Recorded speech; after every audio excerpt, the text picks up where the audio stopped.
agradecer a Deus por estarmos aqui presente mais uma vez, né? Com o amparo dele, e que nós possamos resolver todos os problemas que a gente consegue e estar junto de nós, nos amparando, nos protegendo, né? Cuidando da gente.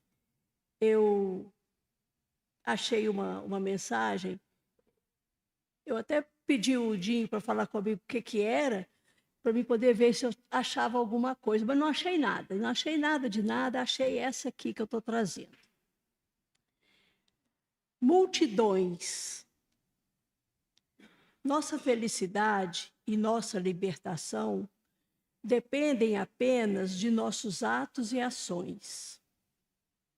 Sigamos a Jesus e amemos sempre, não dando ouvidos nem valor às opiniões da multidão, que tudo faz para que sejamos iguais a ela, sem personalidade, sem opinião própria.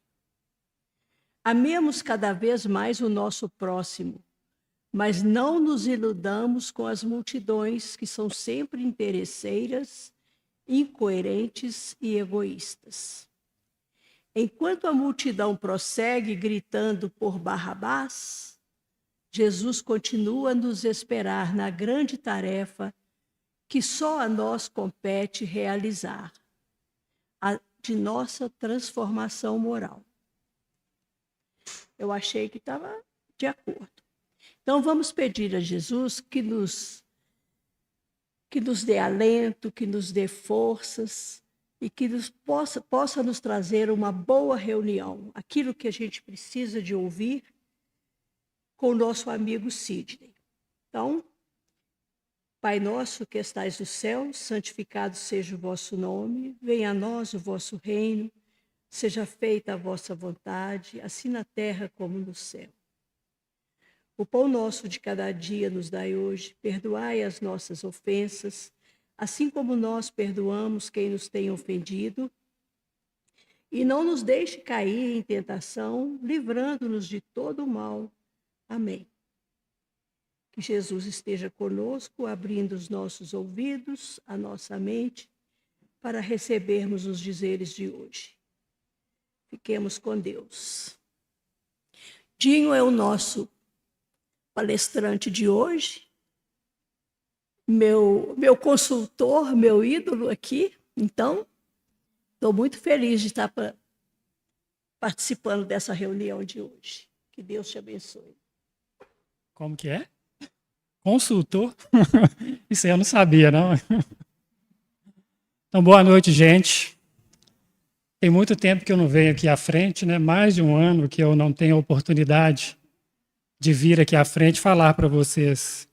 Eu falava com Vânia ali do nervosismo que me tomou agorinha mesmo. Mas é natural, né? Porque a gente possa realmente ter uma noite bem agradável e que o estudo seja, no mínimo, né? Bom para cada um de nós. Pensando no tema que nos foi dado, nós buscamos algumas ligações que pudessem fazer uma referência a ele. A Leda não falou do tema ali. Qual que é, Leda? Qual que é o tema? Esqueci. O tema é condenação e sanção. Condenação e sanção, que é o nosso tema. Ele está no livro Celeiro de Bênçãos, que é de Divaldo Franco. E nós gostaríamos de trazer para vocês esse tema de uma forma um pouco diferente do que tem sido apresentado aqui. Temos tentado praticar de uma forma diferente a fala e nós vamos exercitá-la com vocês aqui. A Primeira Grande Guerra Mundial, que aconteceu de 1914 a 1918, foi um embate onde muitas vidas se perderam. E dentro desse embate, um em particular aconteceu envolvendo os turcos e os armenos. Dentro dessa briga entre turcos e armenos, também houve um aspecto de genocídio, porque foram perdidas lá de 600 mil a 1.500.000 vidas nesse combate. E a nação turca, muito mais poderosa que a nação armena, ela invadiu a Armênia com o intuito de fazer realmente uma limpeza étnica. E num belo domingo de manhã, de sol, numa montanha radiante, uma bela casinha, uma família tomava o seu café da manhã. Essa família era composta por pai, mãe e 2 filhas. Abruptamente, um pelotão conduzido por um homem de catadura baixa, de senho fechado, um homem realmente de expressão maligna, ele invade a casa, quebra a porta e entra sem falar nada, atira no pai de família. Todos ficaram atônitos, as meninas e a mãe correram para acudir o pai de família, mas ele, em contínuo, também atira na mãe. Pega a garota mais nova, de 12 anos, e dá aos seus soldados para que eles façam dela o que quiserem. E após eles terem saciado as suas ânsias com aquela garota, ele também a mata. Ele pega a maior delas, de 16 anos, bate nela, espanca, coloca ela no carro e leva ela para o seu bordel. E o tempo passa, ela vai para o bordel, aquela criança ainda, ela é abusada de todas as formas, ela é ali, maltratada de todas as formas. E ela tinha na cabeça o intuito de fugir um dia. A guerra se seguia, as coisas aconteciam, e ela um dia muito fraca, mas muito fraca, já pele e osso, ela estava à beira da morte, ela tem uma oportunidade e foge. Ela foge e some na escuridão da noite. Os anos se passam, a guerra acaba, a guerra que foi até 1918, mas com os armenos e os turcos, a guerra se prolongou um pouco mais. Ela foi de 20, 22 até 23. E a guerra acaba, a Grande Guerra, e eles vão, todos para casa, o conflito acaba, e aquela moça sumiu. Ela foi para Istambul, na Turquia. Ela foi salva por uma enfermeira. E naquela ânsia, de também fazer algo da vida, ela que tinha a vontade de fazer algo em relação ao próximo, ela se forma em enfermagem. E dentro da profissão, ela é levada a trabalhar num hospital muito grande, onde ali era atendido a nata daqueles turcos. Ela fazia o seu trabalho com esmero, era uma bela trabalhadora, e também era conhecida como o anjo da caridade dentro daquele hospital. Cuidava daqueles que tinham mais dificuldades, aqueles pacientes mais difíceis, era ela que cuidava. E num dia aconteceu algo. Chega-se uma comitiva muito grande, onde aqueles que conduziam um homem muito doente entraram pelo hospital e deram uma ordem ao chefe daquele hospital que eles deveriam cuidar daquele homem. O médico-chefe, ele olha a situação daquele homem cadavérico, pustulento, e diz que ali eles não teriam condição de cuidá-lo, pois a dermatose que tomava conta daquele homem era muito grande. As chagas estavam abertas, o pus escorria, e ele, aturdido com medo também de ser contaminados aqueles que estavam ali no hospital, se nega, a princípio, a cuidar daquele moço. Mas a autoridade falou mais alto. Aqueles que estavam com aquele homem disseram que eles vinham de junto da autoridade turca e que eles tinham que arrumar ali um lugar para cuidar daquele homem. E ele, de súbito, lembrou-se daquela enfermeira e pediu para chamá-la. Chamando, ela viu a situação do homem e ele pediu, você que tem uma condição de benevolência maior que a nossa, você poderia cuidar desse homem. Você seria capaz? Ela olha aquele homem detidamente, avalia o caso e fala, não, eu vou cuidar dele. E a partir daquele momento, ela se interna naquele hospital junto dele. Não tinha mais sábados, feriados, domingos. Ela cuidava dele intensivamente. Foi colocado numa ala separada para que não pudesse contaminar aqueles que estavam lá no hospital, e ela cuidava dele. Todos os dias fazia os curativos, limpava as feridas, tratava dele como se fossem realmente um parente, um pai. Os dias se passaram e aquele homem não melhorava. Foi passando os dias, ele piorou. E um mês depois, ele entra num coma.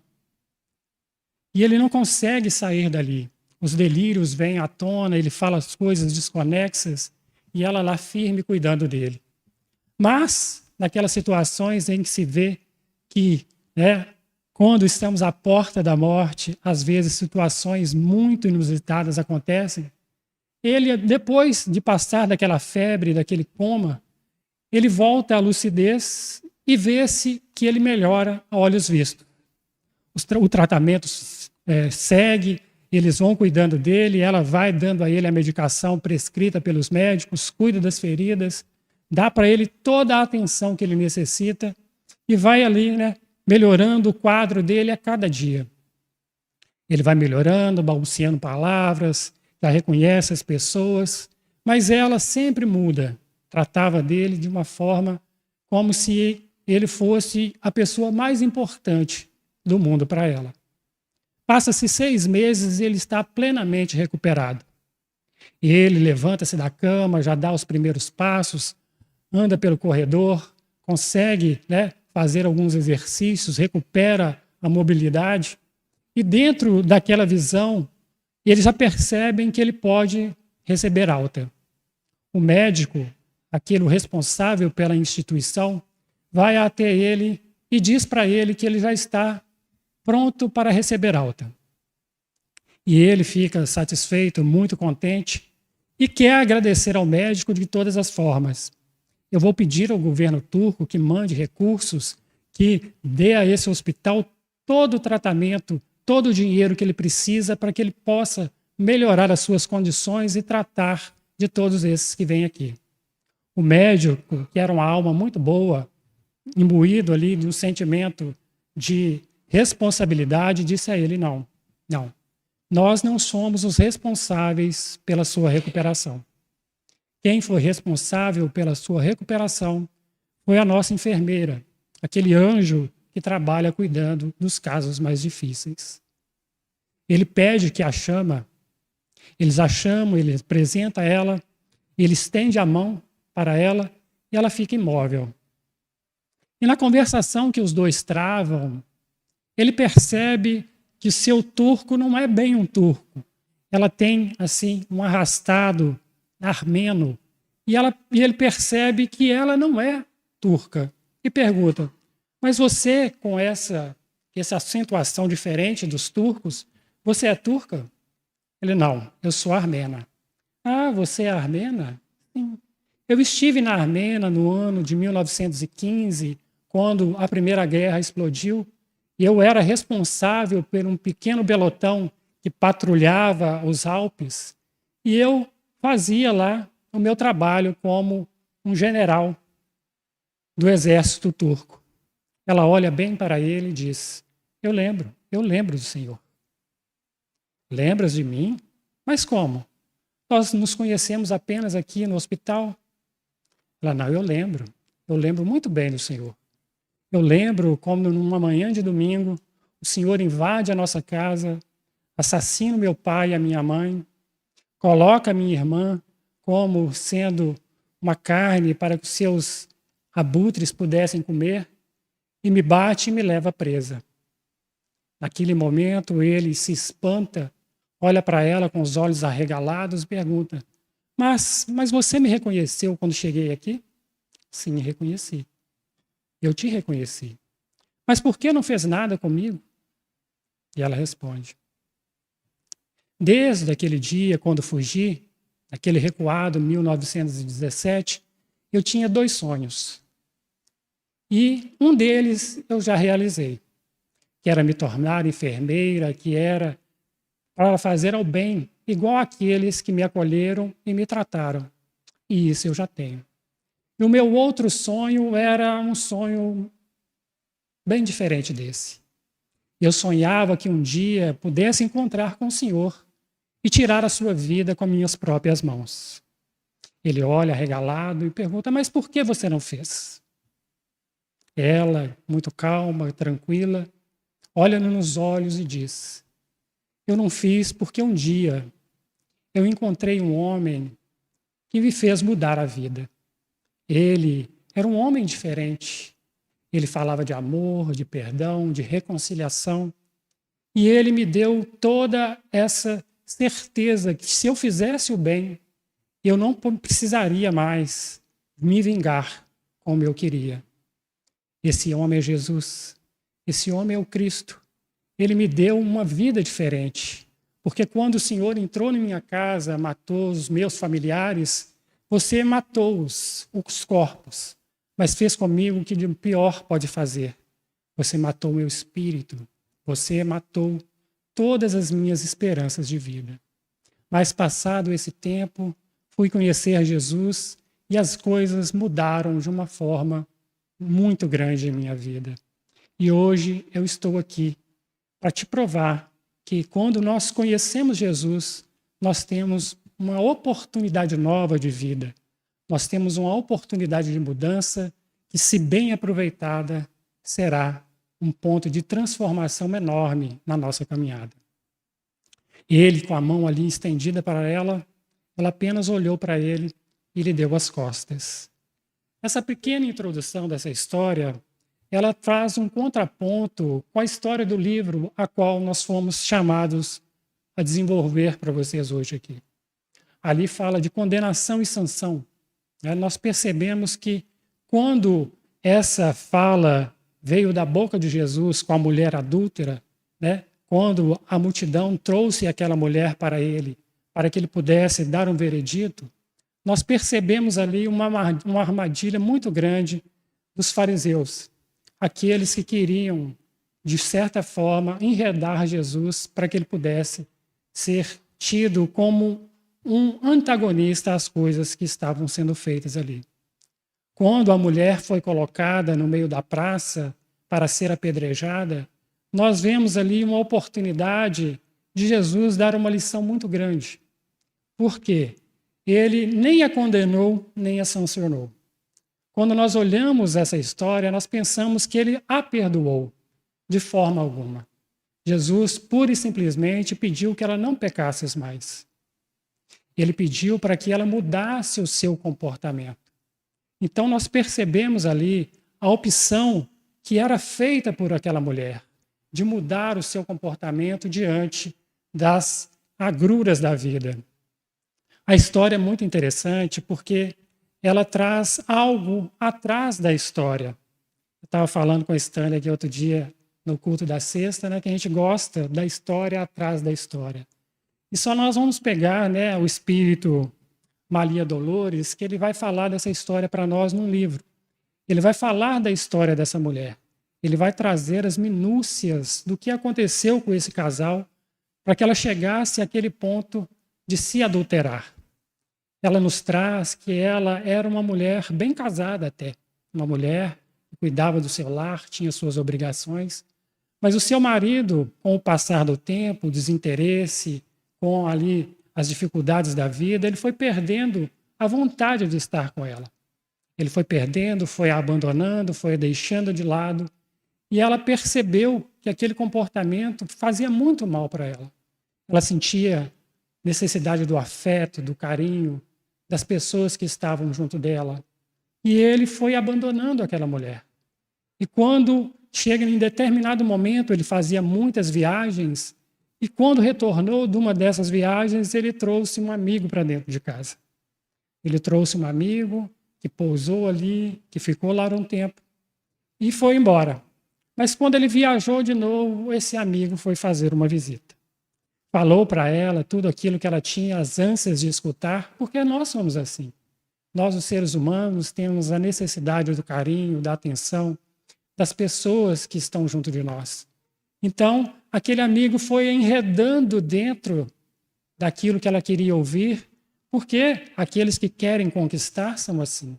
Palavras agradáveis, gestos carinhosos, e ela foi cedendo àquela pressão. Ela foi cedendo àquele contato. Em determinado momento, ela não aguentou e cedeu às suas vontades. E ele, retornando da viagem, a pega em adultério com esse homem. Primeiro, ele pega, tira ela de casa, vestido com poucas roupas, como está lá no texto. Isso está em João, no capítulo 8, de 1 a 11, onde ele vai falar, né, que ele pegou e levou ela para a praça pública. Chegando lá, atirou-a no chão e a turba, que igual hoje acontece, que gosta de ver a decrepitude humana, gosta de ver os cenários de guerra, de fúria e dificuldade dos outros, amontoou-se em volta e queriam apedrejá-la, o que dizia a lei. Tanto é, né, que o texto fala que eles iriam apedrejá-la.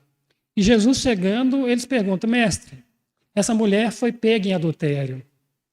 Que fazes com ela? Jesus olha para aquela multidão em volta, abaixa-se, começa a escrever no chão, e está lá quietinho, na dele, escrevendo no chão, e eles repetem a pergunta. Ela foi pega em adultério, e a lei manda que seja apedrejada. E Jesus, né, com aquela calma toda, com o conhecimento que tinha de todos nós, ele vai e começa ali a escrever no chão. E naquelas escritas que ele faz, nós não sabemos dizer o que estava escrito, mas os espíritos dizem que ele falava, né? Adúltero, trambiqueiro. Ele lia a psicosfera daqueles que estavam ali ao seu entorno e ia dando os defeitos de cada um. Ele ia olhando um por um e ditava aquilo que passava nos seus corações. E ela, né, ali no meio da roda, faça ideia, né? A apreensão que tinha ali, o aperto que aquela mulher estava passando. Mas tem um outro ponto muito interessante também, né? Jesus, sabendo o que se passa no nosso coração e conseguindo ler as nossas mentes, tinha lá um homem que estava mais assanhado, com mais vontade de apedrejar aquela mulher, que era o próprio marido dela. E ele, né, vendo aquela situação, vai até Jesus, mas o que nós vamos fazer? E Jesus olha para ele profundamente e começa a conversar com ele mentalmente. Mas será que você não foi o responsável pelo que está acontecendo?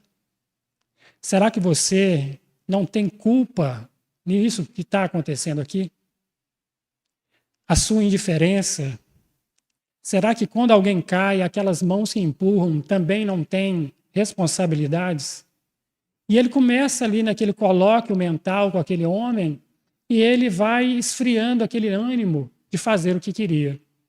E quando ele fala, né, aquele que estiver sem pecado, que atire a primeira pedra, é um ensinamento muito grande para nós. Por quê? Né, ele fala aquilo que o pecado todos nós o carregamos. Todos nós ainda, nas nossas imperfeições, temos algo que nos arroja às dificuldades da vida, aos erros. E quando ele fala aquilo, ele dá um sentido grandioso, né, à provação moral que estamos passando. Será que algum de nós que estávamos ali realmente teríamos condição de atirar a primeira pedra? Será que hoje em dia, quando vemos nas televisões, nas redes sociais, as coisas que acontecem, qual que é o nosso pensamento? É de amparar aquele que está sendo caluniado, aquele que está sendo pego em erro, ou condená-lo a coisas piores para que ele possa realmente sofrer dentro da sua vida? E Jesus, olhando aquela multidão e aquela mulher, ele dá uma lição fantástica naquele momento. Porque ele não impede ninguém, ele não vai contra a lei, porque ele já tinha dito: eu não vim destruir a lei, vim cumpri-la. Então ele dá a opção para aqueles que queriam fazer o ato. Se você tiver condição, que você faça. E nós percebemos, né, que na fala de João, ele fala que vão saindo um após o outro, primeiro os mais velhos e depois os mais nossos. E lá fica apenas a mulher e ele pergunta: mulher, cadê aqueles que te condenavam? E ela olha em volta e não vê ninguém e fala: eles não mais estão aqui. Eu também não te condeno. Vás e não peques mais. Aí está todo o ensinamento. Ele não foi conivente com o erro. Ele não foi aquele que aceitou o que ela estava fazendo. Ele não falou: não, a senhora está certa, só pega suas coisinhas, vai embora para casa e está tudo bem. Muito pelo contrário. Ele apenas falou com ela que ele também a não condenaria, mas que era imperativo que ela tivesse uma mudança de vida, que ela colocasse em prática, a partir daquele momento, algo que mudasse aquele quadro onde ela estava inserida. Mudasse, né, realmente a vida de forma substancial, que desse a ela as coisas mais prazerosas da vida, que não só as da carne. Hoje em dia, nós somos levados a escolher, né? Tá aí o carnaval, não falo que o carnaval seja ruim, não, gente. Depende da forma que se brinca, né? Depende da forma que se porta diante do carnaval. Mas nós temos trocado as coisas materiais pelas coisas espirituais, como se as materiais fossem realmente mais importantes na nossa vida. Nós gostamos do carro, da casa, do lugar, do sítio, mas eu escutei uma frase muito bonita de um padre essa semana que eu vou ter que falar para vocês. Ele falou que o metro quadrado mais caro que nós temos é aquele onde estão as pessoas que gostamos. Pode ser um casebre, um cubículo, uma mesa onde nós assentamos em volta e temos a oportunidade de trocar ideias a respeito daquilo que gostamos, daquilo que pensamos. E isso, sim, é o lugar mais importante da nossa vida. Nós temos deixado essas pessoas que são importantes na nossa vida para buscar coisas fora, como se a felicidade estivesse fora. Nós buscamos a felicidade nas coisas e esquecemos de buscá-la dentro de nós mesmos.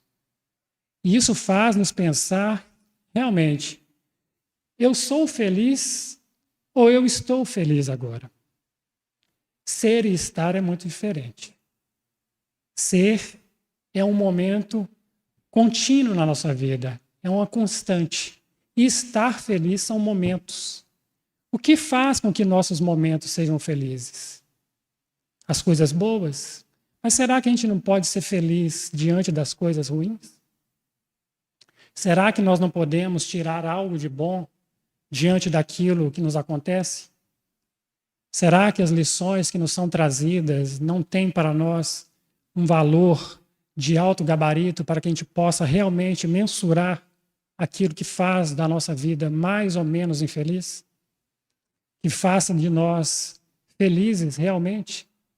Então, tudo isso é necessário que pensemos para que nós pudéssemos realmente pensar no que faz com que as nossas atitudes se transformem a ponto de ser igual dessa criança, dessa mulher, que esteve diante do seu algoz e na oportunidade de fazer o mal para ele não fazer. O que muda dentro de nós? O que faz com que a nossa cabeça, a nossa visão mude de tal forma que nós, de alguma forma, somos incapazes de retribuir o mal com o mal? Será que apenas a visão do Cristo? Será que apenas a presença dele em algum lugar faz com que isso mude? Cada um de nós pode fazer as suas escolhas. Cada um de nós teve a oportunidade de encontrá-lo em algum momento. Cada um de nós teve um determinado momento de nossa vida que nós fomos chamados a conhecer o Cristo mais a fundo. E quando isso acontece, realmente uma mudança, uma transformação gigantesca acontece dentro de nós. Nós não somos mais aqueles que éramos há um pouco tempo atrás. Quando começamos a entender, diante da doutrina espírita, diante do Consolador prometido, a sua pujança, a sua grandiosidade, e nos explicar com clareza, com formas fáceis de entendimento, o que nós podemos e devemos fazer para mudar a nossa vida, a coisa muda muito. O foco muda. O Espiritismo veio com essa visão totalmente diferenciada, trazer para nós as oportunidades de transformação da nossa vida. Ele não nos pede que sejamos santos de hoje para amanhã. Ele não nos pede uma transformação integral de hoje para amanhã. Ele nos pede que nós nos esforcemos todos os dias fazendo pequenas mudanças para que, num contexto geral, nós consigamos mudar algo. Quando o Espiritismo nasce dentro de nós, ele faz com que nós sejamos mais felizes. Quando nós passamos a olhar o Espiritismo como um modo de vida, isso transforma demais a nossa vida. Nós temos a oportunidade de perceber que a dor, ela faz parte do nosso contexto. Que a dor, ela é presente em nossas vidas. Mas, lembrando o palestrante de semana passada que ele falou, né? Ter dor é uma coisa, sofrer é outra. Será que tudo que nos causa dor nos traz sofrimento? Será que tudo que nos causa dor é impossível de ser modificado? Aí que está um grande salto quantitativo na nossa vida, na nossa visão, da nossa qualificação diante das dificuldades da vida.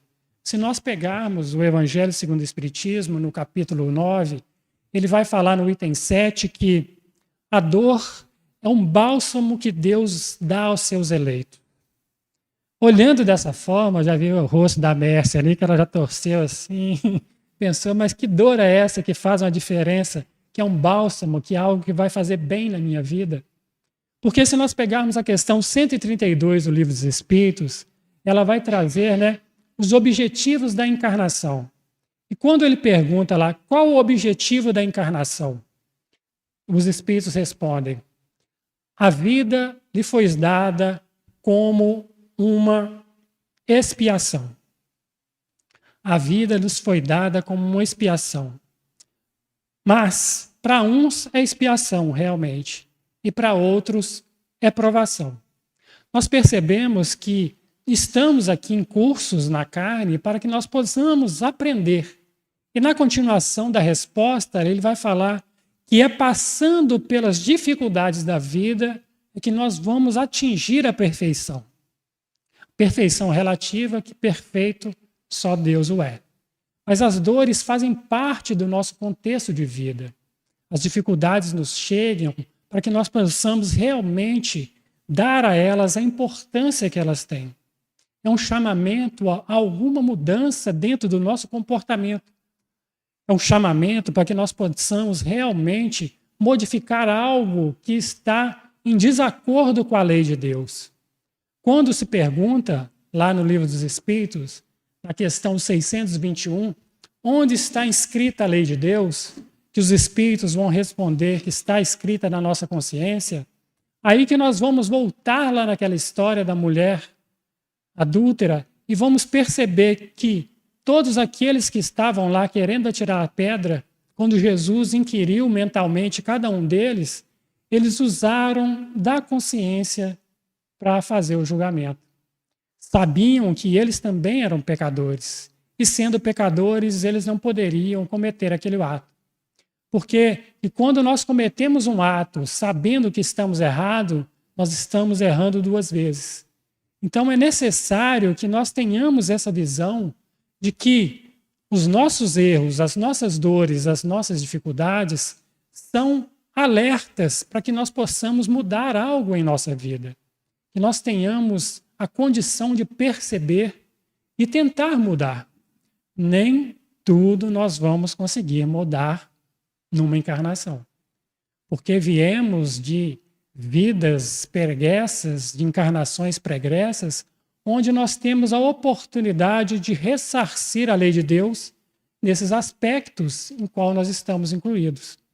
E quando nós vamos no Evangelho segundo o Espiritismo, no capítulo 5, quando ele trata das causas anteriores e das causas atuais das aflições, nós vamos perceber que dentro dessa história, tanto da mulher adúltera e quanto lá da menina que foi escravizada sexualmente, elas estão resgatando algo que fizeram nessa vida.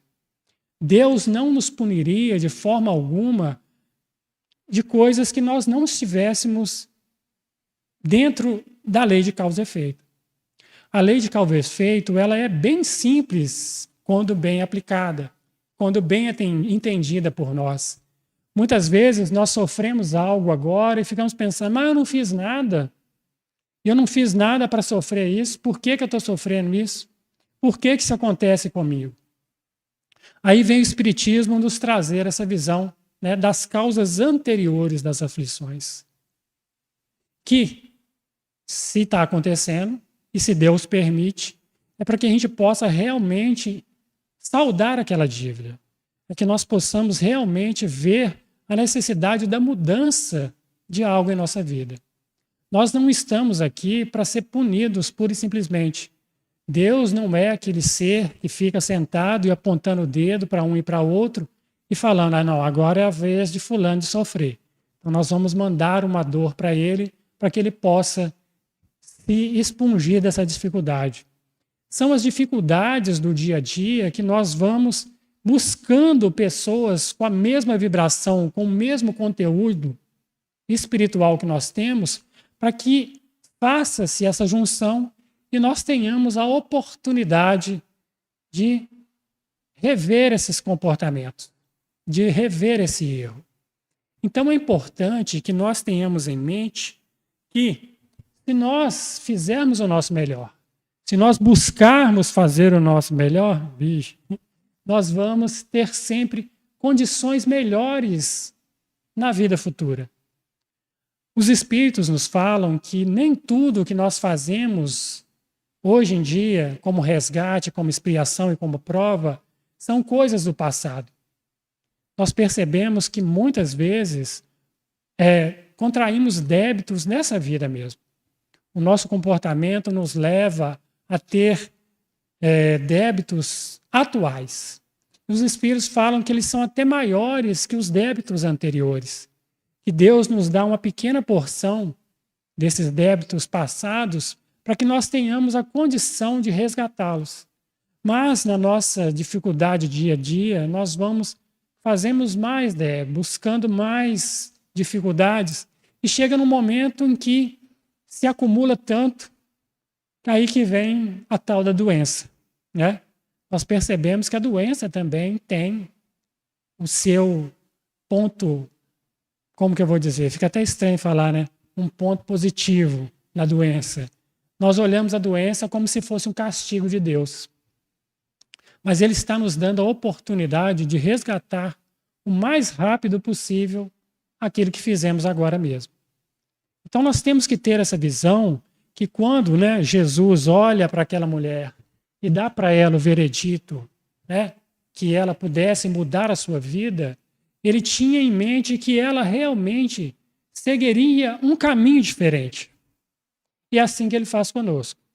Todas as vezes que nós recebemos uma oportunidade a mais, ele nos dá a opção, a possibilidade de fazer diferente e de fazer melhor. Conta-nos, Amélia Rodrigues, que essa mulher, né, depois de ser despedida pelo marido, como está no Evangelho, né, que os maridos tinham a oportunidade de despedir as suas esposas quando pega em adultério, ela foi para uma cidade chamada Tiro. E lá ela montou uma casinha onde ela cuidava de pessoas doentes, onde ela fazia o bem. Isso parece muito, né, com a história de Maria Madalena, que foi trazida aqui pelos palestrantes passados. Ela montou uma casinha em Tiro e foi lá, né, começou a fazer a caridade, acolhia as crianças, aqueles doentes, os velhos, tratava daqueles em dificuldades. E passados 10 anos, chega, bate à sua porta um homem num estado muito lamentável. Ele era coberto de chagas também, ele tinha dificuldades, não enxergava mais, e ele estava num estado lamentável. Ela o acolhe, começa a tratar dele, e ele também se recupera. Mas a visão ele não recupera. E ele começa a lamentar-se com aquela mulher, dizendo, né, que ele tinha feito uma coisa de muito errado. Ele também caiu em suas reflexões depois que ele a despediu e foi embora, e ele começa a buscar por ela. Ele lembra que ele também tinha sido responsável pelo aquilo que tinha acontecido. E ele passa a buscar por ela. E não a achando, ele se perde totalmente. Perde as posses, perde tudo que tinha, fica um andarilho. E num belo dia ele chega lá na cidade de Tiro e vai para a casa dessa mulher. Ele começa a lamentar com ela que ele tinha feito algo de muito ruim, que ele tinha feito que a sua mulher fosse pega em adultério, ele tinha muito remorso daquilo que ele tinha feito, e ele vai contando a sua história, vai falando dela, vai falando que ele não a encontrou mais, que ele tinha vontade de a encontrar, e ela caladinha não falou nada, cuidou dele e ele morreu lá nos seus braços. A história é muito rica porque mostra a capacidade que nós temos de mudar a nossa vida, de mudar realmente as nossas posições diante daqueles que nos fizeram mal. É difícil? É muito difícil. É muito difícil porque em contato daqueles que nós tivemos ali algo que nos fizeram mal, ainda o coração dispara, né? Nós ficamos nervosos, as coisas ficam difíceis. Mas quando o tempo vai passando, as dificuldades vão passando também, nós vamos percebendo que nós vamos ficando mais receptivos. Nós vamos analisando as situações, pensando no outro como um sofredor que também é, e nós vamos levando a nossa vida. E chega em determinado momento que nós vamos falar assim, mas se perdoa? Será que realmente nós conseguimos perdoar? Nós conversávamos com uma pessoa um dia, ela falou assim, perdoar não dá não. Perdoar está difícil. Mas nós percebemos que antes do perdão, nós temos pelo menos que desculpar as pessoas. Isso já é um ponto fundamental, nos colocar à disposição para a conversação, nos colocar à disposição para ver ali o que nós podemos fazer daquelas situações. Porque Edivaldo mesmo fala que o perdão ele tem dois aspectos. Né? Um, que é da memória, que ninguém esquece, né? Que se esquece é porque está com problema neurológico. E o outro é o aspecto do coração, onde nós somos chamados, né, a ir tirando de nós aquela mágoa. Porque o perdão, como nós pensamos erroneamente, o perdão parece que nós vamos dar para o outro uma licença para que ele faça tudo que ele quiser novamente. Mas o perdão é totalmente diferente disso. O perdão é para nós mesmos. Ele faz bem para nós. O perdão nos dá a condição de viver a nossa vida sem estarmos presos àqueles que nos fizeram algo de ruim. Quando nós perdoamos alguém, quando nós damos a oportunidade para aquela pessoa, para que ela volte ao nosso convívio, mas lembrando lá do Evangelho segundo o Espiritismo, quando ele fala, né, perdoar os inimigos não é ter a mesma convivência que se tem com os amigos. Nós temos que ter certas prevenções para que não aconteçam de novo as coisas que vieram a ser acontecidas. Então, o perdão é uma libertação íntima que nós temos. O perdão é uma oportunidade que nós temos de realmente nos libertarmos daquele que nos fez o mal. Deixar que ele siga a sua vida para que nós também sigamos a nossa vida. Nós temos que ter essa visão mais apurada das coisas para que a gente possa realmente querer perdoar, para que a gente possa realmente fazer esse esforço de tentar nos libertar daqueles que estão conosco. Então, quando nós vemos essas dificuldades que temos, lembramos lá do livro do Céu e Inferno, quando ele fala lá no seu capítulo 2, se não me engano, ele vai falar uma coisa muito interessante, que o perdão, né, essas recuperações que nós temos que fazer com as pessoas, elas têm 3 aspectos, 3 momentos distintos. É no item 16 e 17 que está escrito lá. Ele vai falar, né? Primeiro, o arrependimento. Nós vimos aqui, né, que a mulher se arrependeu. E ela chegou lá, no final da vida daquele homem, ela conseguiu dar para ele aquele voto de confiança tratando dele. A enfermeira também esteve com aquele homem que tinha feito tanto mal para ele, para ela, e liberou daquele compromisso.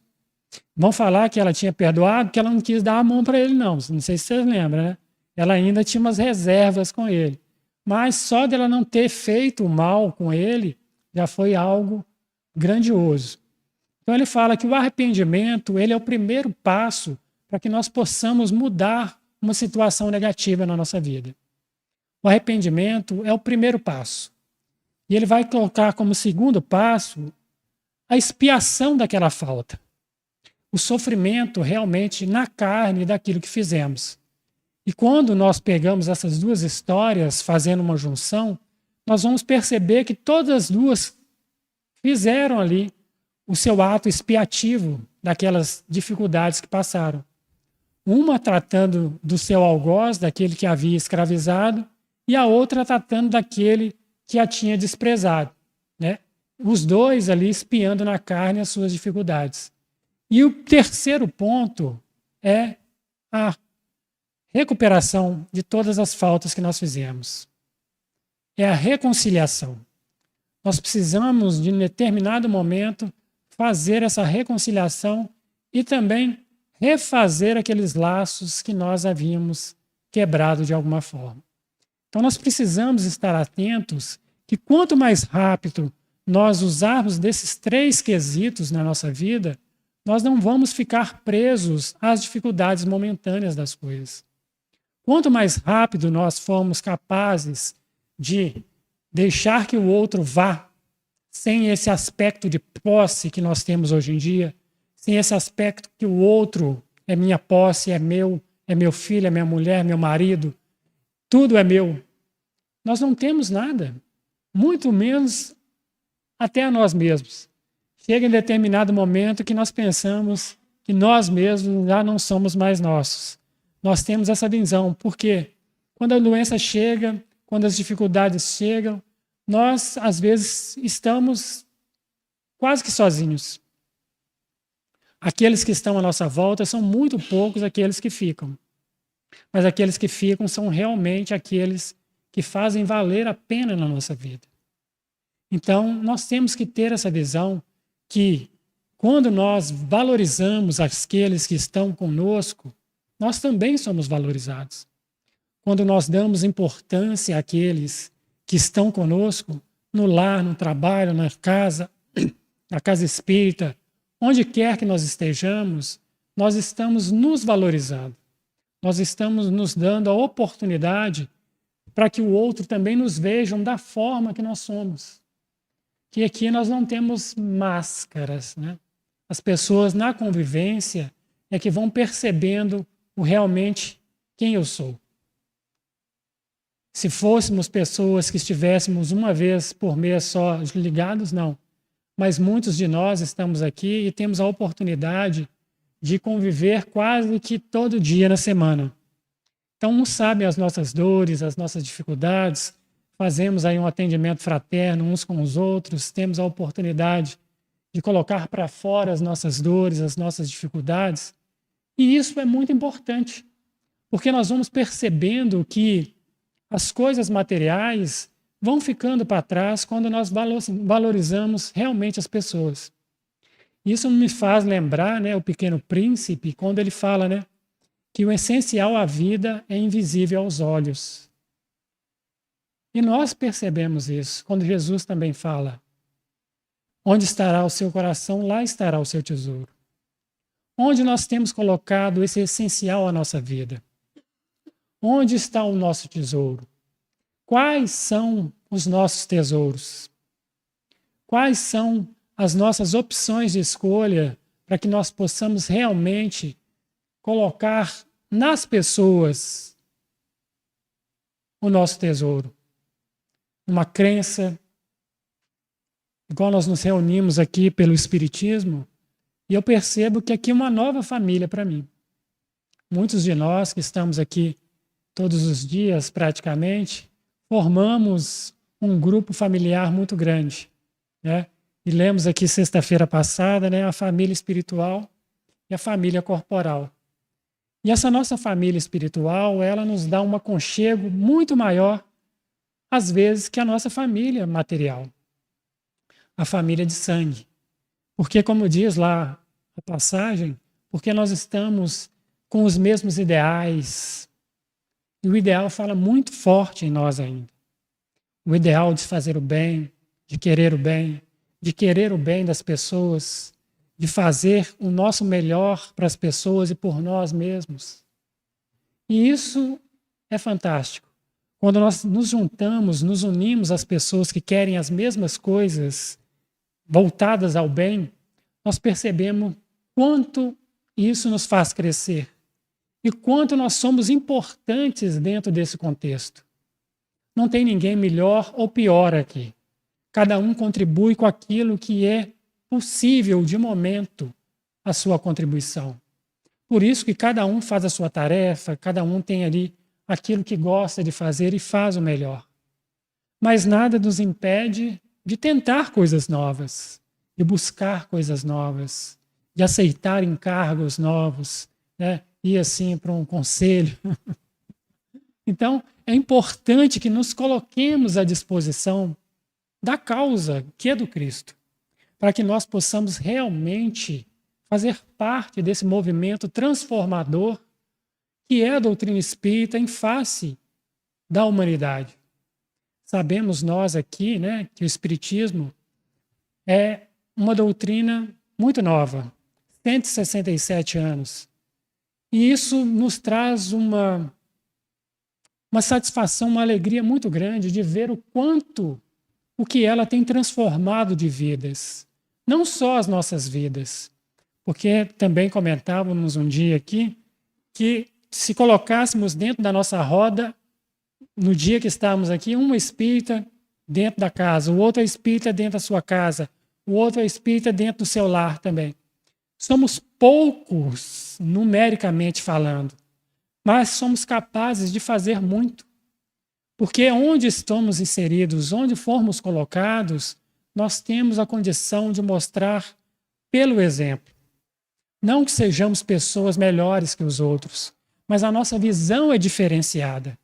O entendimento que Jesus fala, que conhecereis a verdade e ela vos fará livres, é que nos dá essa possibilidade de ser um agente transformador onde quer que nós estejamos. Sempre que estamos numa roda de conversa, em um lugar onde as pessoas não são espíritas, ela fala, e fulano, mas o que você pensa, fulano? O que você acha disso? Nós somos, né, geradores de opinião. Nós somos capazes de influenciar aqueles que estão à nossa volta. E olhando no mundo macro, né, dentro das possibilidades de Jesus, ele que só com seu magnetismo conseguia arrastar multidões, ele nos pede que sejamos pura e simplesmente transformadores de nós mesmos.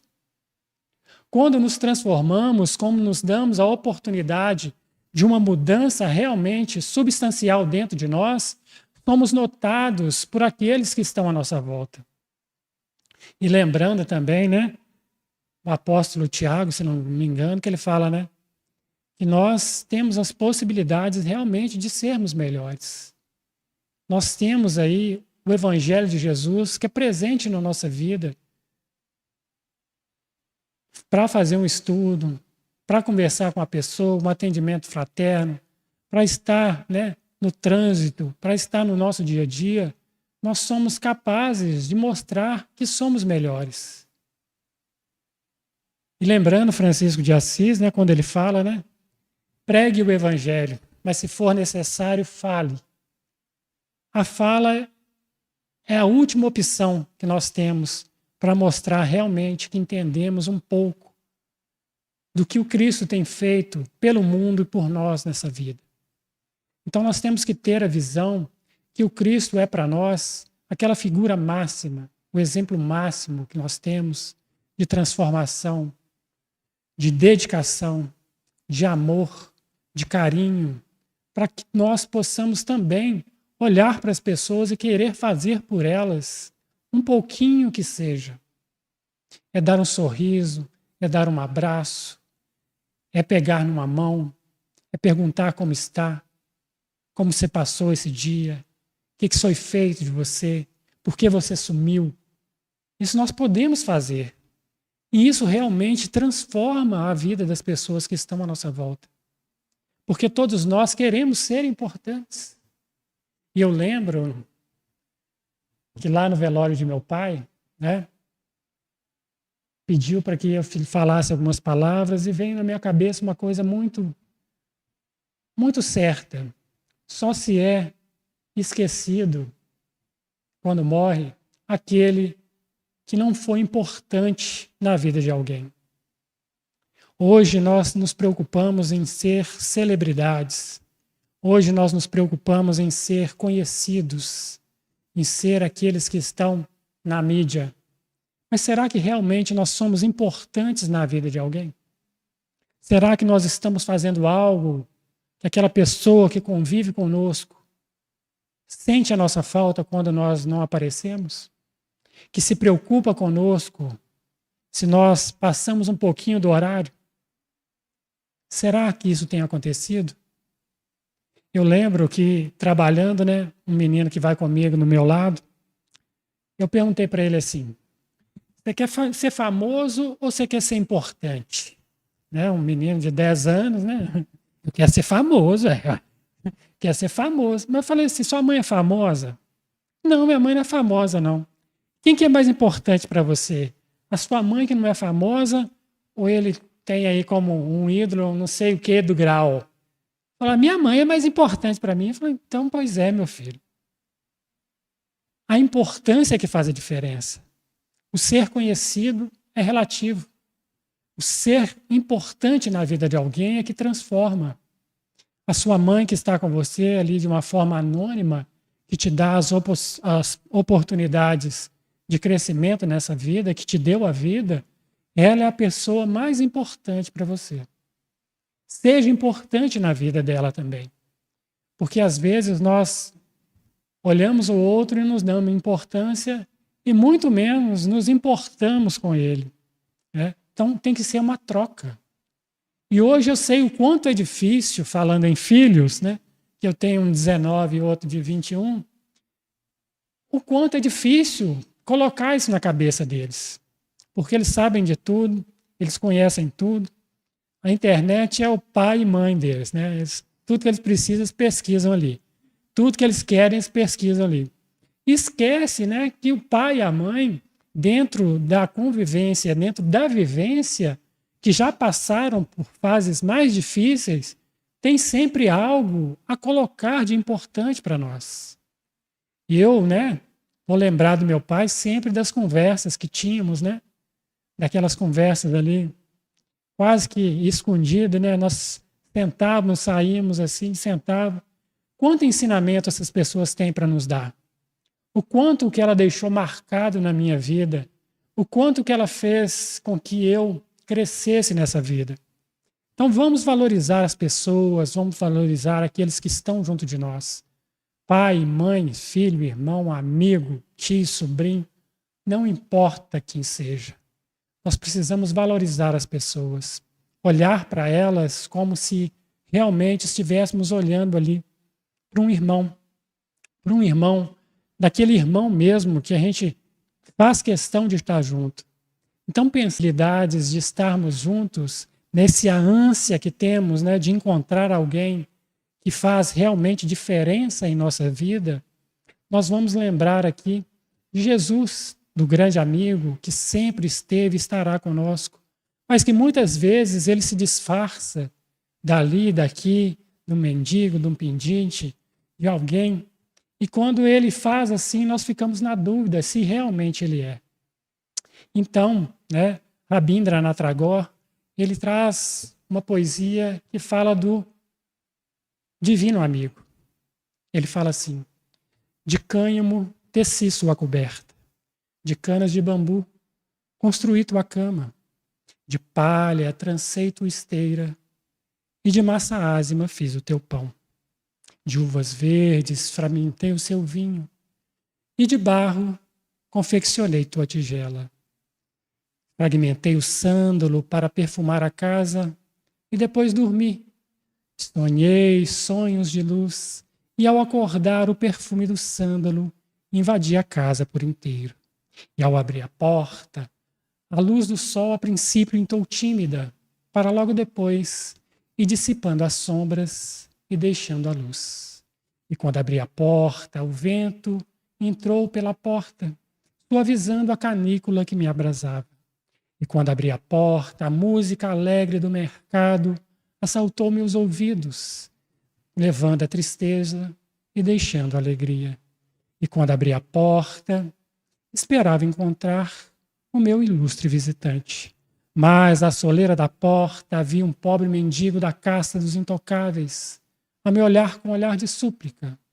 Aturdido e sem saber o que fazer, fiquei olhando e pensei: o que faria o meu sublime visitante?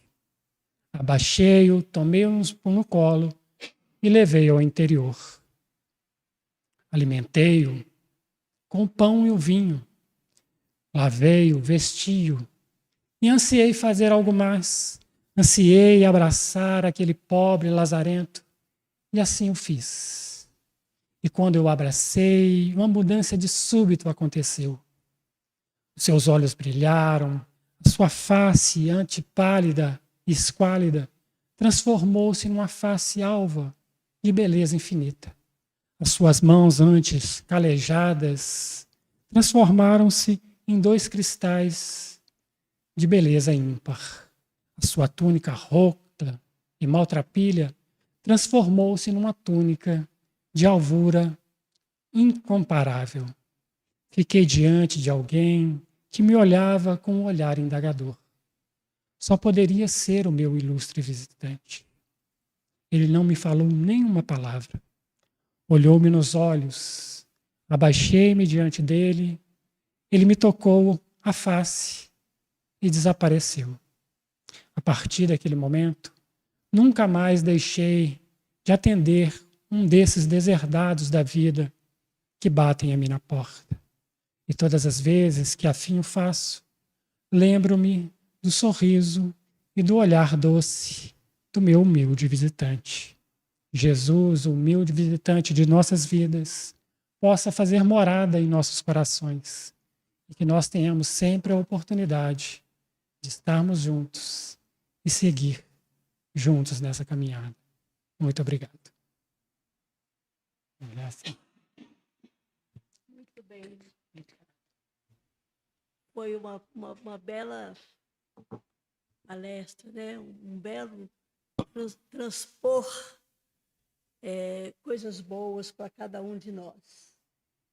Que Jesus te abençoe muito, que te dê ainda muito tempo para você atender a todos como você atende, aqui ou na sua casa, ou na rua, em qualquer lugar, como você é. Que você cresça muito mais com o seu pensamento, com tudo isso que você falou. Vocês perceberam que não leu nada, né, gente? Não leu nada, só falou. Isso é muito importante, é sinal que sabe o que está falando, né? Então, Sidney, nós agradecemos e pedimos a Deus que esteja sempre iluminando o seu caminho, te dando essa inteligência que você tem, esse amor ao próximo, essa vontade de crescer moralmente, espiritualmente, e que tudo se desenvolva bem na sua vida. E que seja sempre essa pessoa maravilhosa que atende magnificamente no... como que chama lá embaixo? Esqueci. Atendimento fraterno. É muito bom. Está querendo me fazer chorar, né? Pode ser. Então, que Deus fique com você sempre, te iluminando a caminhada. Muito obrigada por tudo que você disse. Que eu acho que os corações todos aqui vão guardar para sempre essa sua conversa conosco. O Boné está querendo falar.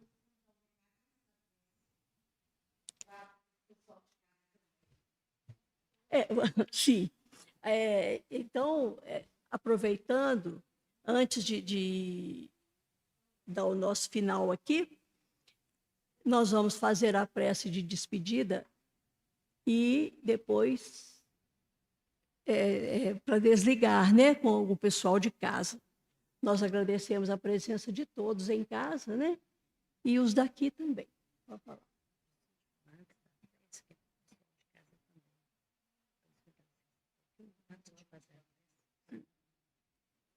Então, obrigado a todos.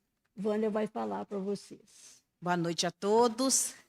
Nós vamos falar ainda enquanto o pessoal está em casa assistindo, porque nós queremos divulgar que no próximo mês haverá a assembleia para a eleição de alguns membros aqui da casa.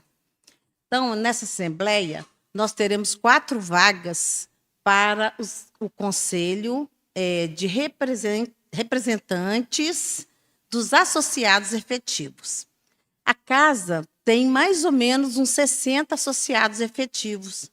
Então, o Conselho representa esses associados junto à direção da casa. Quem quiser se inscrever para participar dessas 4 vagas, nós deixaremos as fichas aqui na mesa no decorrer do mês. Então, hoje, 13 de fevereiro, nós estamos abrindo essas inscrições. Quem pode se candidatar? Qualquer associado efetivo do Lares Unidos. Então, por favor, né? O estatuto também está pregadinho aí na casa. Nós colocamos também os editais em toda a casa para essa assembleia que vai acontecer no dia 16 de março. Quem quiser se candidatar, preencha a ficha, o conselho fará a análise e, se estiver tudo tranquilo, conforme consta, né, no estatuto da casa, a pessoa poderá concorrer a uma vaga e fazer parte do conselho. Então, durante todo esse mês, vocês estão convidados a lerem o nosso estatuto, que se encontra aí pregadinho, e também a participarem do CRA da casa, que é o Conselho de Representantes dos Associados Efetivos. Muito obrigada. O recadinho serve para casa também, para todos aqueles que compõem essa casa e que estão nos assistindo. Obrigada.